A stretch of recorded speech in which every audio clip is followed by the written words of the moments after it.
Bienvenidos a su programa La Rebelión de las Canas, la voz oficial de la Asociación de Jubilados de la Autoridad de Energía Eléctrica. Bienvenidos una vez más a su programa La Rebelión de las Canas. Les saluda Daisa Cortés, agradecida como siempre de que nos sintonicen, nos acompañen y compartan el programa. Y ya con ustedes sus moderadores, Johnny Rodríguez Ortiz, presidente de la Asociación de Jubilados de la Autoridad de Energía Eléctrica. Bienvenido. Muchas gracias, saludos y buenas tardes. Siempre es un placer estar aquí con ustedes. Y está por aquí José Ocasio, el delegado alterno, ¿verdad?, de la región sur, de la nueva región sur de AJAE. Bienvenido. Muchas gracias y también bienvenidos a los que nos escuchan. Y siempre mi especial saludo a mi querida y hermosa nieta Micaela. Acaba de salir hacia su casa esperando ver el programa. Bueno, pues vamos con los titulares, Johnny. ¿Qué tenemos para hoy? Seguro. Como siempre, en primera instancia les recordamos que el próximo miércoles, ¿qué día es? Miércoles 17 de junio, tenemos la próxima manifestación frente a la Junta, frente a la Junta de Control Fiscal, porque hay que continuar con la lucha. Esto no se ha aclarado y cada vez se complica más. Y les recuerdo también que el próximo viernes, que será 19, es el día de playa de todos aquellos compañeros que estén disponibles para ir a disfrutar con nosotros. Perdóname que interrumpa, hay un televisor que está muy duro para que lo bajen. Sí. O es que hay una guagua pasando, es lo que pasa. Puede ser eso. Ahora sí. La guaguita del pan o algo así por allá.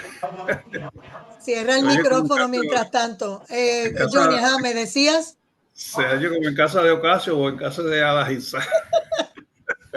Bueno, sí que les recuerdo a los compañeros que la lucha por nuestro sistema de retiro y en contra de la privatización no termina.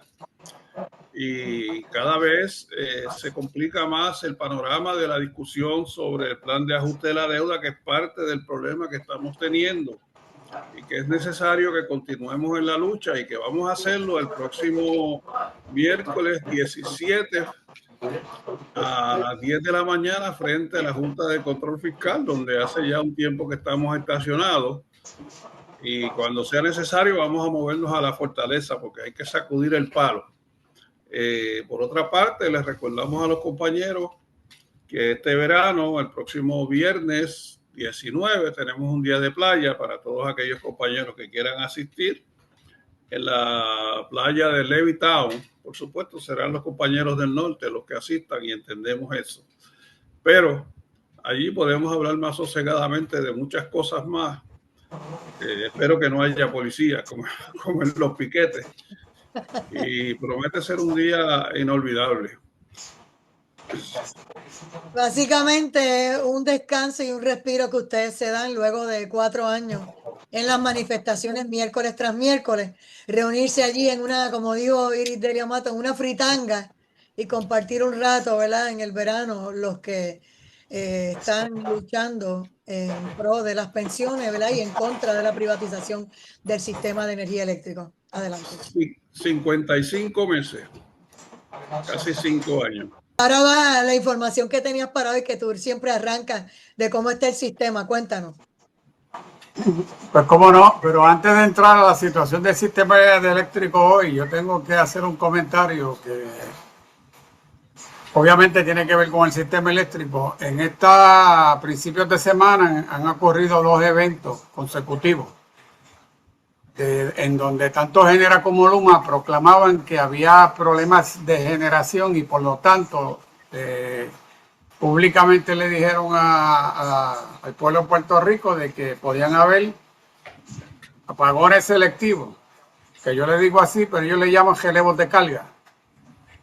Y yo quiero darle una información que en el primero de los eventos, al momento de enterarme de que públicamente de que ellos decían que había un problema de generación, que no tenían generación suficiente, verifiqué en el sistema que Genera y Luma, ambos en sus páginas tienen una información que tiene que ver con la generación. En el caso de Genera, además de decir cuánto está el sistema generando en total, lo publica por cada central generatriz. Y en ese primer evento, donde le anunciaron al pueblo que se preparara porque iban a haber relevos de carga, la generación estaba en 2.335 y la reserva en jotación, tienen que acordarse que siempre explico que en jotación es unidades generatrices en servicio que están a menos cargas de la que pueden producir, de manera que si hubiese un evento de falta de carga, pues esas unidades suben carga y ni se notaría en el sistema. En ese momento tenían 490 megavatios. Y lo que se llama reserva operacional, como siempre les explico, unidades fuera de servicio que están disponibles. Habían 582 megavatios y ellos le estaban diciendo al pueblo de Puerto Rico que en cualquier momento podían haber relevos de calidad. A la hora siguiente, o sea, una hora después del anuncio, la generación aumentó a 2.644. Y obviamente, como están utilizando las reservas, pues la reserva en operación baja a 246 y la que estaba en operación bajó a 305. La segunda hora luego de anunciar el evento, vuelve y sube la generación 2.757. Naturalmente vuelve y baja la reserva porque se la están utilizando precisamente para eso, para evitar que colapse el sistema. Bajó a 240 en rotación y bajó a 253 las unidades disponibles fuera de servicio. El día siguiente ocurrió el mismo evento. Y me perdonan, se me escapa decirle que en el primer evento la situación que tuvieron fue que salió la unidad número 2 de Aguirre. Y esa unidad que nominalmente se supone que pueda generar 450 megavatios, pero ellos la están operando solamente en 300. O sea que si salió la unidad de Aguirre en ese momento, lo que estaban perdiendo en generación eran 300 megavatios y tenían en ese momento sobre 1.000 megavatios disponibles, de los cuales 490, como les dije, eran en rotación, en unidades en servicio.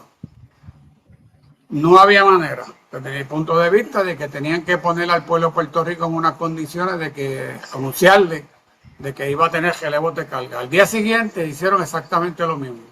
La diferencia en el caso del día siguiente fue la salida de la unidad número 2 de la Carbonera de Guayama. Aquella unidad lo que genera son 250.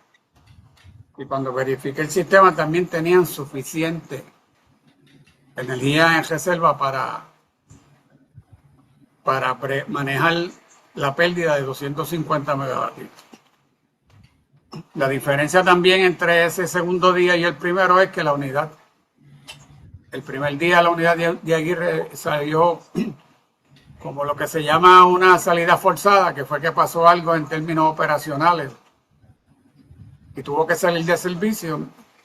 Pero el segundo día, con la de la Carbonera de Guayama, fue una salida programada para hacer mantenimiento.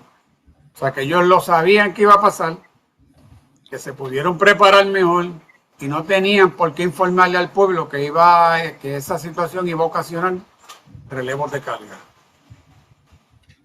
Y esto hablando en términos de Genera.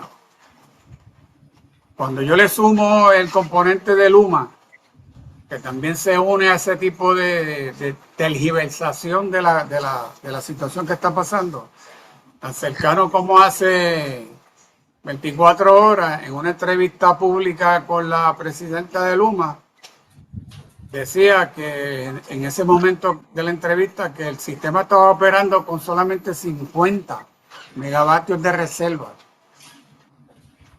Y en ese mismo momento verifiqué la información que tenían tanto Luma como Genera. Y tenían en ese momento cerca de 500 megavatios de reserva. Entonces uno se tiene que preguntar, la pregunta lógica tiene que ser, ¿por qué esta gente se dedican a malinformar al pueblo, a poner al pueblo en precario con relación a anunciarle que van a tener un apagón que no se sabe en cuál sector de Puerto Rico, porque precisamente por eso que se llama selectivo? Ellos son los que escogen.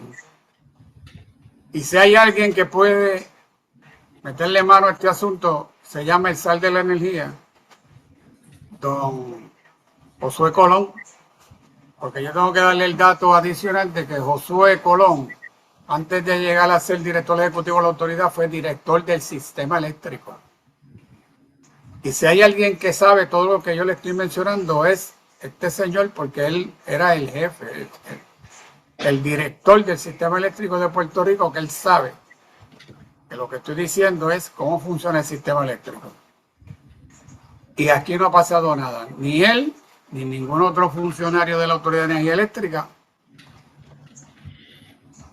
le ha contestado ni a Luma ni a Genera esta situación que estamos mencionando en este momento y que la hemos mencionado en ocasiones anteriores y haciendo la misma denuncia de que le dan información al pueblo que desde mi punto de vista es tergiversada. En el día de hoy les puedo decir que el sistema está generando 2.638 megavatios y tiene reserva en rotación de 512 megavatios y en reserva operacional, y siempre aclaro el concepto de que son unidades fuera de servicio que están disponibles para entrar en cualquier momento, de 720. Esa suma da sobre 1.200 megavatios de reserva en este momento. Y yo no estoy diciendo, ni abonando de un lado para el otro. Yo estoy dando los datos como ellos los publican, para que entonces los que nos escuchan se den cuenta de cómo están manipulando la operación del sistema. Adelante, John. Gracias.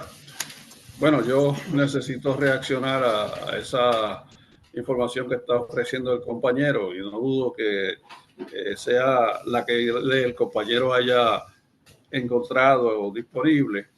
Sin embargo, tengo que decir a quién le creemos ahora, porque da la impresión que Luma y Genera andan como dos municipios que se estaban peleando el agua, echándose la culpa y echándole la culpa a unos acueductos y otros disculpándolos. Porque llegar al extremo de decir que, y aclaramos primero, que no favorecemos la privatización bajo ninguna circunstancia. No defendemos a ninguno de los dos, defendamos siempre la verdad.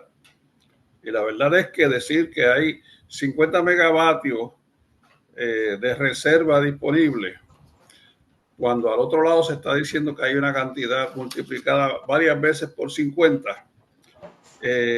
Sin embargo, a pesar de la reserva que se anuncian, que es la que el compañero encuentra en los terminales de informáticos de Genera y de Luma, a la hora de las averías, pues tiene que haber apagones. O sea que no es toda la reserva que se anuncia necesariamente la que hay, porque la situación como está en ese momento lo desmiente. Como si hubiera tantas reservas como de las que encontramos en los datos informativos, no habría apagones. Y tampoco podemos creer que haya reservas de 50 megavatios, porque eso sería ciertamente algo crítico. Y entonces ahora pues están peleando el crédito, quizás no peleando el crédito, vamos a decirlo de otro modo, están reoyendo su responsabilidad cada cual en cuanto al mal servicio, llámese lo peor, que es estar sin el servicio por relevos de carga, por averías en el sistema de distribución, por las razones que sean. Nadie tiene la culpa y el pueblo paga las consecuencias y paga por un servicio que no está recibiendo. Pero es peor eso. El compañero nos informa también que la unidad número 2 de Aguirre, que es la que se está utilizando, y nosotros hemos hablado de la unidad número 1, y es una historia que le hemos contado innumerables veces, que hace casi 4 años que no genera. Una unidad de esa capacidad, como la describe el compañero, 450 megavatios, está en 2/3 partes de su capacidad generatriz. Y esa unidad de Aguirre, esa planta de Aguirre, la termoeléctrica, es una de las plantas que utiliza el combustible que menos le cuesta a la autoridad, porque es Bunker C con un contenido de azufre más alto que el que se utiliza en el área metropolitana, en las plantas de Palo Seco y de San Juan. Pues porque hay una densidad poblacional menor y la dispersión pues no hace tanto, no le hace daño a tanta gente, porque hace daño, claro que sí. Y hablar de entonces de Costa Azul, que utiliza gas natural, que es más eficiente, etcétera. Pero volviendo a la unidad número 2 de Aguirre, la persona o la entidad, sea Luma, y creo que es Luma, desacertadamente, quien se encarga del sistema de distribución, el despacho económico, como se llama Monacillo, no utilizar esa unidad a toda su capacidad, que cuando es eficiente es una gran irresponsabilidad, porque nosotros los abonados estamos pagando por esa falta de eficiencia que no se está utilizando, esa eficiencia que no se está utilizando.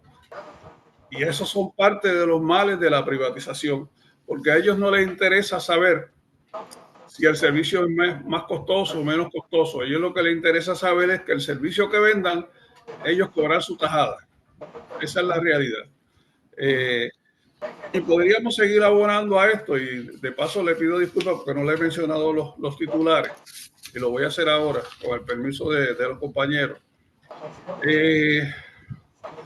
Tenemos que seguir hablando, porque ya llevamos un ratito hablando de la quiebra de New Fortress y todas sus implicaciones. Y se habla muchísimo de esa quiebra que es inminente. Tenemos que hablar de la presidenta de Luma, Yanis Quiñones, que le reprocha a los abonados con energía renovable haberle resuelto en parte el problema del apagón del miércoles pasado. Y vamos a hablar del próximo aumento del negociado de energía que entraría en vigor ahora en el mes de julio, el día 1, y están reconsiderándolo, y no es para dejarlo sin efecto, no es para reducirlo, es para aumentar ese aumento. Sépalo el pueblo. Y vamos a hablarle también de los apagones selectivos, como comenzamos, pero todavía queda más información que ofrecerle. Si nos da tiempo, porque somos ambiciosos en este programa, vamos a hablar de la crisis en la autoridad de acueducto, que ahora resulta que el supertubo tiene 2 roturas y no se sabe cuando se vaya el agua en el área metropolitana cuándo habrá agua nuevamente. Podrán imaginarse eso ustedes, yo no tengo idea de lo que va a pasar. Y si nos da tiempo, ¿cómo es que el precio del combustible sigue afectando la actividad económica en el mundo, pero especialmente en Puerto Rico, ahora que las cosas en el Medio Oriente se complican? Y comenzamos con New Fortress. Se ha dicho, y nosotros se lo hemos relatado aquí con relación a New Fortress, que es una compañía internacional, que es la dueña de Genera, que es la que le vende el gas natural a Genera. Mire qué cosa. Que Genera se encarga de la operación de las plantas propiedad de la Autoridad de Energía Eléctrica. Ya le hemos descrito cómo las operan, de qué forma lo hacen. Y ahora resulta que su compañía matriz está a punto de desaparecer, porque incluso se declararon en quiebra en el Reino Unido, en Inglaterra, y no se sabe lo que vaya a pasar aquí. El contrato de Genera establece que si su matriz o Genera fueran a la quiebra, tendría que cesar sus operaciones. Esa es la incertidumbre a la que nos enfrentamos, y nos gustaría que el SAL de Energía, que fue tan vocal en aquellos días antes de las elecciones pasadas, continuar hablando como lo hizo en aquel momento, diciendo algunas verdades, porque ciertamente, mejor dicho, hay mucha información que nosotros tenemos la necesidad de conocer, nosotros los abonados, que somos los que pagamos todo aquí, incluso le menciono siempre que hasta las demandas de las que Luma y Genera se defienden en los tribunales, nosotros le pagamos los abogados. Que los anuncios en los billboards, en los periódicos, en las estaciones de radio, en la televisión, las pagamos nosotros. Y todavía no hay certeza de lo que vaya a pasar. Compañero Casio. Sí, en ese extremo yo debo añadir lo siguiente. Habíamos hecho comentarios anteriores, en programas anteriores con relación a lo que el compañero menciona. Y esta quiebra de New Fortress la radicaron en Inglaterra, ya en el Reino Unido. Y yo planteaba de que por qué no lo hacían en los tribunales que les corresponde a los Estados Unidos, y efectivamente lo hicieron en los últimos días del mes de mayo, y están utilizando un capítulo de la ley de quiebra que se refiere cuando una compañía tiene intereses internacionales y radicó en algún lugar del mundo por los intereses que tengan algún tipo de quiebra, pues están obligados a radicarle a los Estados Unidos a través de ese capítulo. Y efectivamente ya lo hicieron. Por lo tanto, la información que yo había brindado anteriormente, y mencionaba los datos que tiene el contrato de Genera. Obviamente lo habíamos mencionado con un poco más detalle, pero nos gustaría repasarlo para que los que nos escuchan lo tengan ahora nuevamente. Y en el artículo 14 del contrato de Genera dice todos los eventos, describe todos los eventos de incumplimiento que quien firmó el contrato por parte de Puerto Rico, que son las APP, le puede utilizar para cancelar el contrato. Y yo les decía que en ese artículo 14 había 12 instancias, 12 razones por las que las APP pueden invocar para cancelar el contrato. El primero, que se los mencioné la otra vez, hablaba de lo que se llama bancarrota involuntaria. El segundo, bancarrota voluntaria, que sería la que aplicaría en este caso. El tercero son violaciones de ley. Eso quiere decir que si generan ellos le pudieran probar la APP que violaran alguna ley de Puerto Rico, alguna ley federal, son razones suficientes para cancelarlo. En el caso de los asuntos de quiebra, los dividen en varios aspectos. Por ejemplo, liquidación, que eso es lo que se considera una quiebra total. Reorganización, que es cuando piden la aplicación de la ley de quiebra, pero para reorganizar la corporación o la compañía. Incluyeron un apartado que se llama cualquier otro alivio que pudieran ellos invocar ante un tribunal de quiebra para protegerse. En esos primeros 3 casos que les mencioné, los 2 primeros de quiebra y el segundo de violaciones de ley, las APP no tienen que hacer absolutamente, no tienen que recurrir a ningún tribunal, a ningún sitio, simplemente hacer una notificación de cancelación del contrato. La diferencia de esos 3 con el resto de los 9 que quedan es que los restos de los 9 le tienen que notificar, en este caso a Genera, y darle 120 días para que ellos reaccionen a esa solicitud. Y recalco, en los primeros 3 que mencioné no tienen, y así lo dice el contrato, es una notificación de cancelación y tiene que empezar a correr el procedimiento para que la APP o el gobierno de Puerto Rico retome el control de la generación. Eso es importante que los que nos escuchan lo conozcan, porque estoy seguro que en ninguna parte del gobierno va a estar hablando de lo que yo les estoy mencionando en este momento. Sí, Gracias. Genera tener que irse de Puerto Rico debido a esa razón, que ya lo que falta es que la autoridad se lo notifique, que ya se declararon en quiebra. No necesariamente tendría que crear un caos, pero tiene que haber una transición. Pues yo recuerdo que aquellos compañeros que estaban con la autoridad al momento de llegar a Genera, especialmente los operadores, se movieron a Genera. Bueno, y pues sabe Dios si tendrían que volver a la autoridad.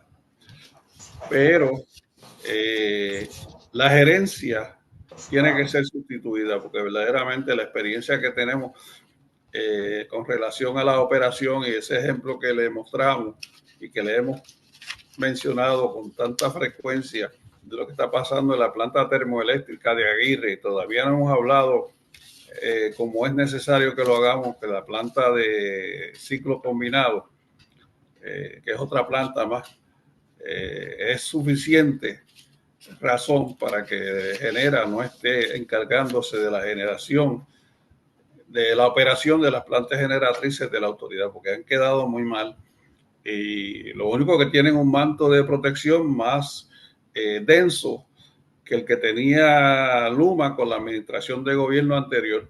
Pero la realidad es que a nosotros, los abonados del pueblo de Puerto Rico, nos ha ido muy mal, pero muy mal con relación a la privatización de la autoridad, y esto no termina. Ahora, pero brevemente le voy a mencionar el hecho de que, como le dije al principio en los titulares, la revisión del aumento que está por ponerse en vigor el 1 de julio, cuando empiece el año fiscal, es debido a que Luma, Genera y la autoridad han pedido una reconsideración al negociado de energía, y de eso nos hemos olvidado, para que se le autorice un aumento mayor al que se le autorizó, que era aumentar la tarifa básica hasta el alquiler del contador de $4 a $8 y después 16.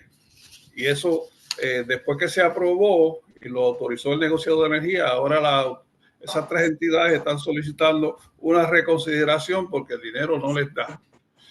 Y como si fuera poco, pues abran los ojos, compañeros que nos escuchan, porque en la autoridad de acueductos están sucediendo cosas parecidas, y lo ha dramatizado el hecho de ahora el supertubo, que aparentemente era la razón por la cual no había agua suficiente. Se descubre, como por arte de magia, como pasó al principio de esta gobernación, que la razón podía ser una rotura en el supertubo. Ahora sucede que son dos y no sabemos cuántas más, y eso aparentemente estaba callado, porque yo no creo que no supieran que eso estaba sucediendo. Y de todo eso, ese abandono al que está siendo sometida la autoridad de acueductos fue el mismo abandono al que aquellos gobiernos que antecedieron al presente y al anterior dejaron en el abandono a la autoridad de energía eléctrica, y se metieron en el vaivén político partidista y la llevaron a la quiebra. Así que aparentemente por ahí viene otra privatización más de un servicio tan esencial como es el agua.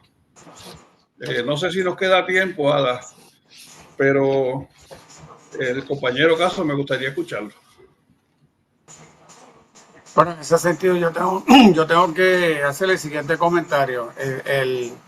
Los que nos dedicamos por tantos años, tanto como el compañero Johnny y yo, en operar una central termoeléctrica, una central generatriz, sabemos que cualquier cambio que pasa, precisamente esa es la función del operador, verificar cualquier cambio que pasa en los sistemas de manera que no los pueda corregir.